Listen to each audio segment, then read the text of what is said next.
Assalamualaikum warahmatullahi wabarakatuh. Perkenalkan, nama saya Zahaki Melani. Saya merupakan mahasiswi semester 5, jurusan Manajemen Keuangan Syariah. Di video kali ini, saya ingin menjelaskan terkait dengan materi, yaitu tentang neraca pembayaran. Untuk memenuhi ujian akhir semester pada mata kuliah Ekonomi Internasional yang diampu oleh Ibu Iskananda Relian Santri ME. Baiklah, langsung saja ke pembahasannya. Neraca pembayaran adalah catatan yang sistematik tentang transaksi ekonomi internasional antara penduduk negara itu dengan penduduk negara lain. Balance of Payment Manual atau BPM Neraca Pembayaran Internasional adalah suatu catatan yang disusun secara sistematis tentang seluruh transaksi ekonomi yang meliputi perdagangan barang jasa, transfer keuangan, dan moneter. Lalu, BOP merupakan suatu catatan sistematis yang disusun berdasarkan suatu sistem akuntansi yang dikenal sebagai double entry bookkeeping, sehingga setiap transaksi internasional yang terjadi akan tercatat dua kali, yaitu sebagai transaksi kredit dan debit. Selanjutnya, tujuan penyusunan neraca pembayaran. Yang pertama, untuk mengetahui peranan sektor eksternal dalam perekonomian suatu negara. Semakin besar permintaan terhadap produk domestik oleh bukan penduduk, semakin besar pula peranan sektor eksternal dalam pembentukan produk domestik. Tujuan yang kedua, untuk mengetahui sumber daya antara negara. Diketahui sebagai besar aliran sumber daya antara suatu negara dengan negara-negara lainnya. Tujuan yang ketiga, untuk mengetahui struktur ekonomi dan perdagangan suatu negara. Diketahui pola umum kegiatan perekonomian suatu negara dalam berinteraksi dengan negara lain. Tujuan yang keempat, untuk mengetahui permasalahan utang luar negeri suatu negara. Diketahui seberapa jauh suatu negara dapat memenuhi kewajibannya terhadap negara lain. Tujuan yang kelima, untuk mengetahui perubahan devisa cadangan suatu negara. Apabila terjadi surplus neraca pembayaran, maka posisi cadangan devisa akan bertambah sebesar surplus tersebut, dan sebaliknya pula. Tujuan yang keenam, sebagai sumber data dan informasi dalam penyusunan anggaran devisa. Defisit neraca pembayaran pada tahun tertentu dapat ditentukan besarnya kebutuhan devisa untuk anggaran tahun berikutnya. Lalu, tujuan yang terakhir sebagai sumber data penyusunan statistik pendapatan nasional atau national account. Statistik neraca pembayaran diperlukan dalam perhitungan pendapatan nasional. Neraca pembayaran juga memiliki beberapa komponen, seperti yang pertama itu neraca perdagangan atau balance of trade, neraca yang berisi perbandingan antara besarnya nilai ekspor dengan nilai impor suatu negara dalam jangka waktu 1 tahun. Neraca yang kedua yaitu neraca jasa atau neraca yang mencatat transaksi jasa yang diselenggarakan dan diterima suatu negara terhadap negara lain selama jangka waktu 1 tahun. Yang ketiga, neraca hasil modal. Jadi, neraca ini mencatat semua pembayaran dan penerimaan bunga, dividen, upah tenaga asing, serta hadiah-hadiah dari luar negeri. Yang keempat, neraca lalu lintas modal atau capital account, neraca yang mencatat segala kredit atau pinjaman dari luar negeri dan segala kredit atau pinjaman yang diberikan kepada negara lain. Yang kelima, neraca lalu lintas moneter atau monetary account. Kalau neraca ini yang mencatat dan memperlihatkan perkembangan atau perubahan cadangan devisa suatu negara. Kemudian, fungsi neraca pembayaran. Neraca pembayaran memiliki beberapa fungsi.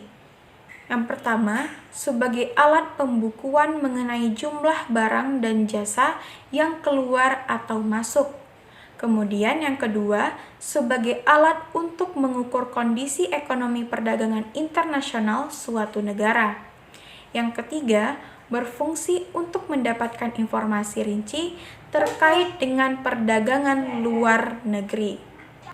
Yang keempat, berfungsi untuk membandingkan pos-pos dalam neraca pembayaran negara tersebut dengan negara tertentu. Yang kelima, berfungsi sebagai alat kebijakan yang akan dilaksanakan oleh suatu negara. Menurut Tambunan tahun 2000, neraca pembayaran adalah catatan sistematis atas semua transaksi ekonomi internasional seperti perdagangan, investasi, pinjaman, dan sebagainya yang terjadi antara penduduk dalam suatu negara serta penduduk luar negeri selama jangka waktu tertentu, lazimnya 1 tahun, yang dinyatakan dalam dolar AS. Sedangkan menurut Sukirno tahun 2011, neraca pembayaran adalah catatan aliran keuangan yang menunjukkan nilai transaksi perdagangan dan aliran dana yang dilakukan antara satu negara dengan negara lain dalam suatu tahun tertentu. Secara umum, neraca pembayaran terbagi atas neraca transaksi berjalan dan neraca lalu lintas modal serta keuangan dan item-item keuangan lainnya. Kemudian, ada 2 aliran sumber daya keuangan, yaitu arus dana investasi asing dan sumber daya lainnya. Lalu yang kedua, arus sumber daya pemerintah berupa bantuan luar negeri. Terdapat 4 keseimbangan neraca pembayaran. Yang pertama, konsep keseimbangan perdagangan atau trade balance, yang mana transaksi yang mengakibatkan surplus atau defisit hanya transaksi ekspor dan impor barang. Kemudian yang kedua, konsep keseimbangan transaksi berjalan atau current account. Di sini diperhitungkan jasa-jasa termasuk penghasilan dan transfer. Yang ketiga, konsep basic balance. Selain pos-pos dalam transaksi berjalan, juga komponen-komponen dalam transaksi modal dan keuangan jangka panjang. Dan yang keempat, konsep overall balance. Komponen-komponen dalam transaksi berjalan, komponen-komponen transaksi modal dan keuangan baik jangka panjang maupun jangka pendek. Lalu, selanjutnya ada transaksi jasa. Transaksi ini dikenal sebagai perdagangan tak nyata, yaitu transaksi-transaksi dalam kegiatan pengangkutan, kegiatan perjalanan luar negeri, pendapatan, dan investasi modal. Yang mana nilai neraca suatu negara positif bila neraca tersebut lebih banyak menjual jasa-jasanya ke luar negeri, dan nilainya akan negatif bila negara itu lebih banyak membeli jasa pihak-pihak luar negeri. Lalu lintas modal. Lalu lintas modal ini ada 2. Jika pada aliran modal pemerintah ini berupa pinjaman dan bantuan dari negara asing yang diberikan kepada pemerintah, contohnya pinjaman untuk membangun irigasi. Nah, sedangkan pada aliran modal swasta biasanya digunakan untuk beberapa seperti investasi untuk mengembangkan perusahaan, lalu investasi portofolio seperti investasi dalam bentuk saham dan amortisasi. Nah, amortisasi di sini adalah pembelian kembali saham atau kekayaan lain yang pada masa lalu.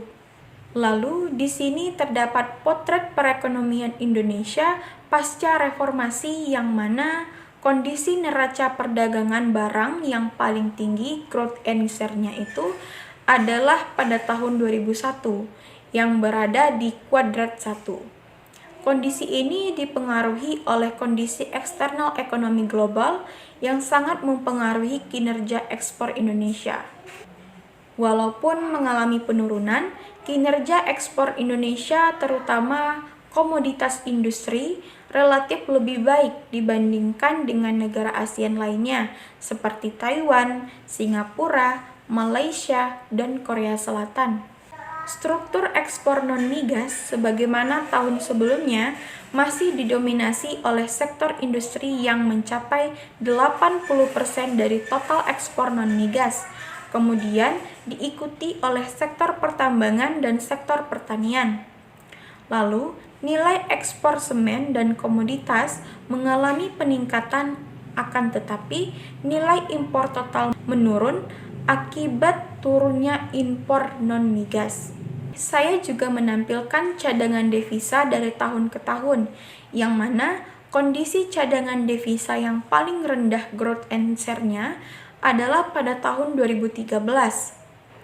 Pada tahun 2014, cadangan devisa sebesar minus 15.249 juta US dollar, sedangkan untuk tahun 2045 diperkirakan cadangan devisa akan mengalami penurunan menjadi 50.327,84 juta US dollar. Baiklah, sekian presentasi dari saya. Lebih dan kurang saya memohon maaf. Saya harap ilmu yang saya sampaikan dapat bermanfaat bagi orang banyak, khususnya bagi diri saya sendiri. Saya tutup dengan wabillahi taufiq wal hidayah, waridho inayah. Wassalamualaikum warahmatullahi wabarakatuh.